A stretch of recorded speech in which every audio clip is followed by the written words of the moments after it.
Hello, everyone. My name is Erez. I'm the CEO and the co-founder of Infarm. I'm also an urban farmer, a modern farmer, if you like. I will take you into a little bit into my personal journey and to the journey of Infarm.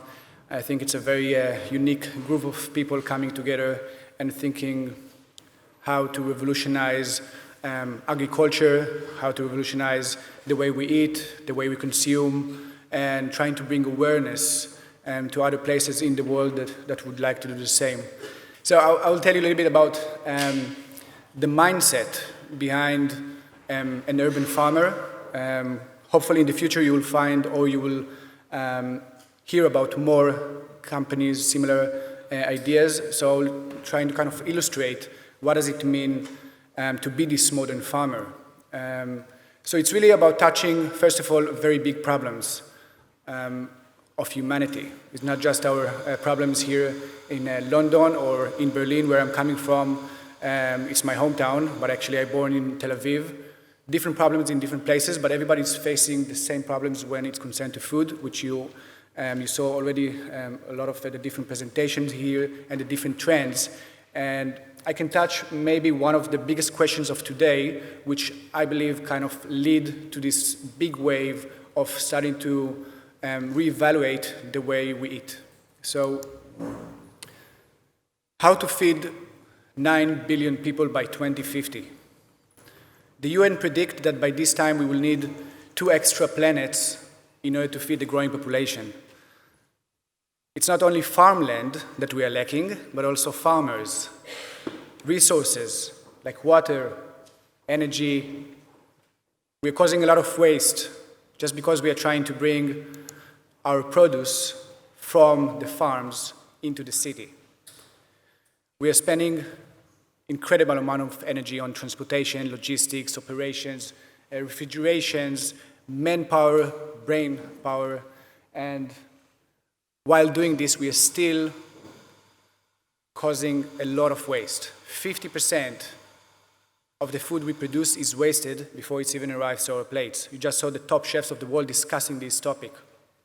This is something that we need to change, right? So it's not just we at Infarm trying to find ways to increase production or to find alternative ways to farm to become more efficient in one way. We're also trying to bring better products, premium products, in affordable prices, which kind of lead to our vision. You can see it here.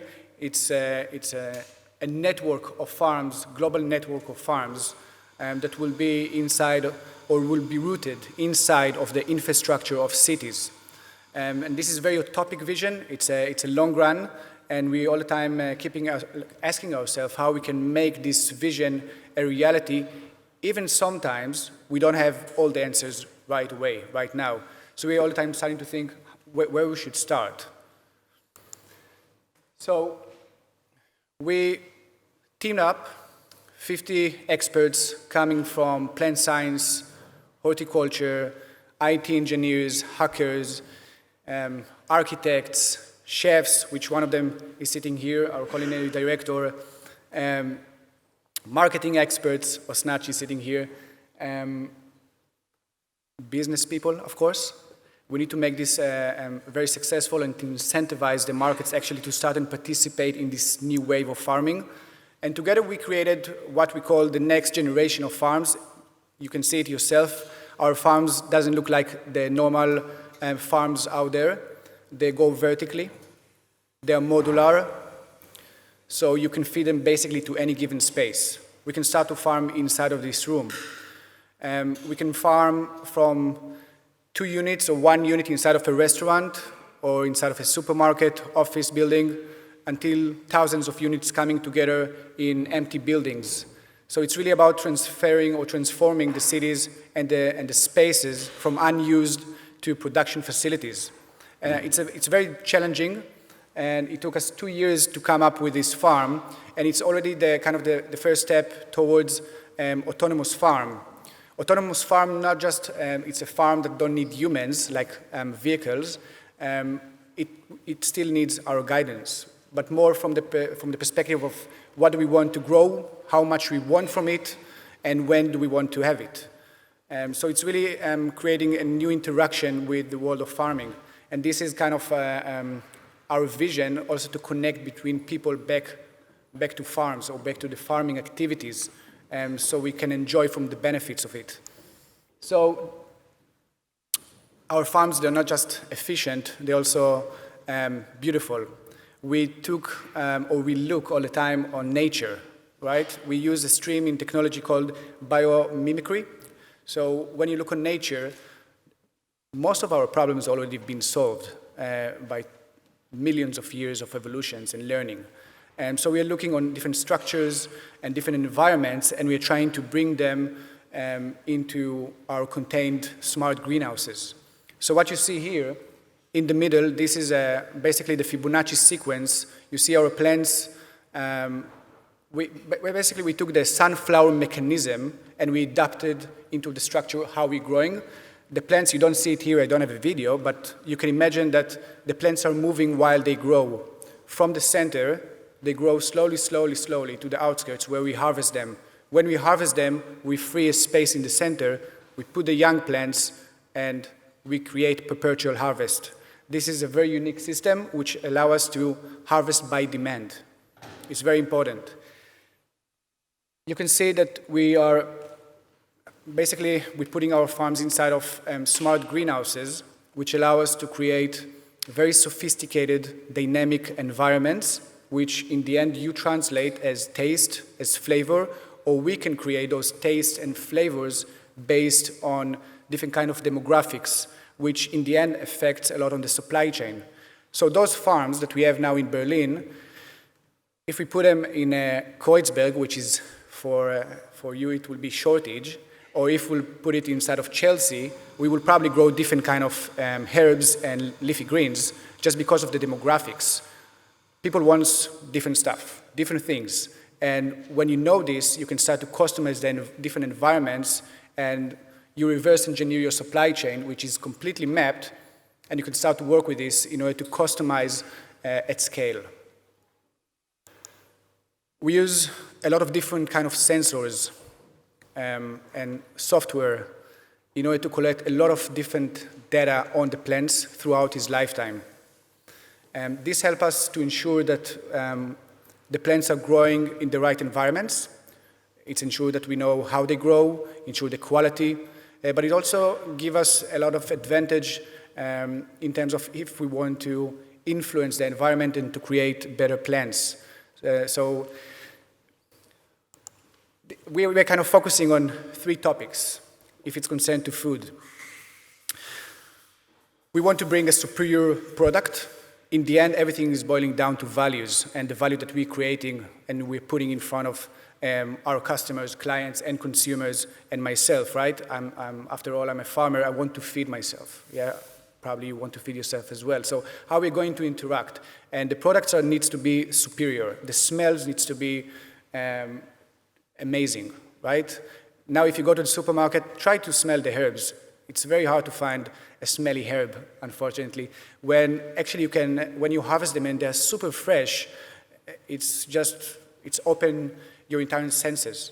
So quality, it's a very important topic for us. If we're bringing the produce very close to the end consumer, we can harvest the freshest products ever. So this is about value. We're also focusing a lot on textures and shapes. This is when I built the first hydroponic vertical farm.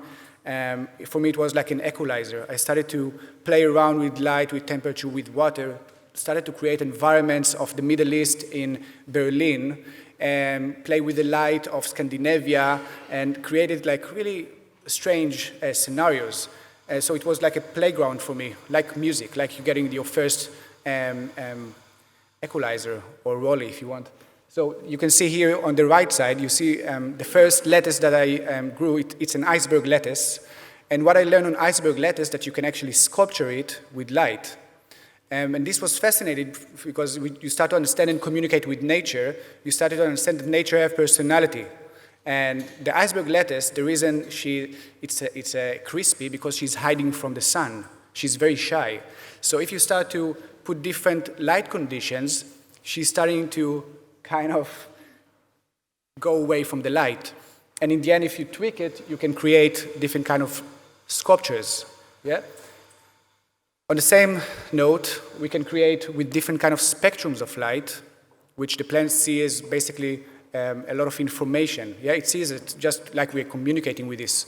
So you can see we can create more bushy plants, we can stretch them, we can create more compact plants, we can enhance, even in the middle, we can enhance the chlorophyll of the plants, create more layers of antioxidants. So there is a lot of different kind of possibilities how to engage with the plants and to help them to boost their potential. And of course, the chef part here, it has to be fun, we need to enjoy from what we're doing, and we want also to change the way people are plating, and if we can introduce new varieties that do not exist on the shelves. So what should we do? What should we do with an ice plant? What should we do with a confetti coriander? So this is where the chefs come and start to work with us, and they're kind of the bridge for our plates.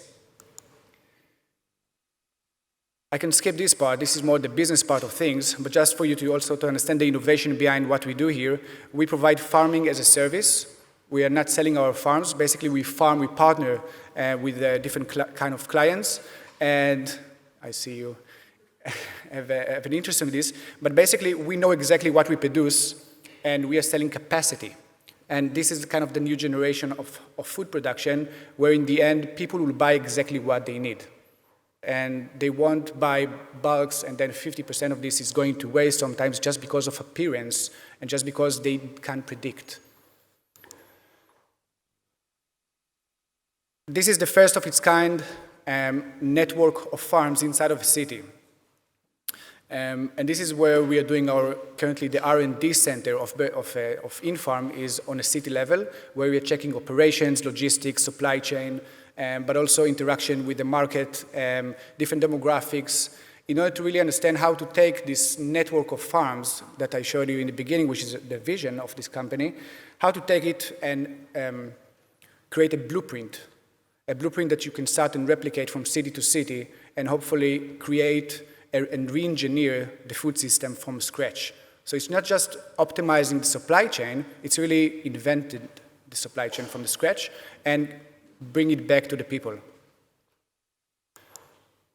This is a few locations from Berlin, so you can see that it's already happening. We have more than 30 farms active inside of the city, going to have 150 by mid-next year, and growing steadily, 10 farms every month in different locations.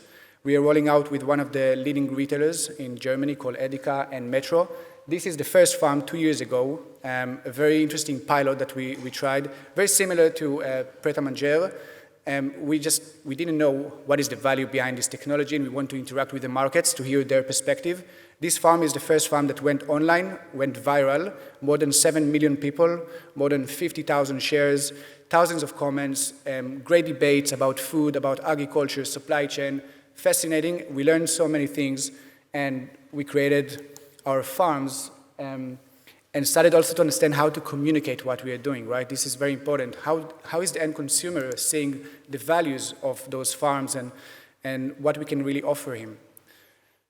So everything is, of course, if you provide better products in the same price, it works. This is like, if you're doing business, this is kind of the best thing that you can offer to the clients. And we really want to offer the products to everyone. We don't want to create a premium or to address niche markets. It's have to be, I think, if it's a revolution, it's have to address everyone.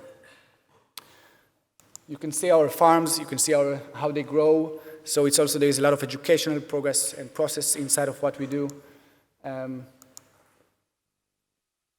This is the first vertical farm-to-table restaurant, also in Mitte. So yeah, I'm inviting you to come to Berlin and to see it in front of you. I can already tell you that I'm in London now for the last week to meet a lot of different clients and people that would potentially partner us. So London, is going to be maybe the second city that we're going to come to. So hopefully you will see it in person very soon. Thank you very much.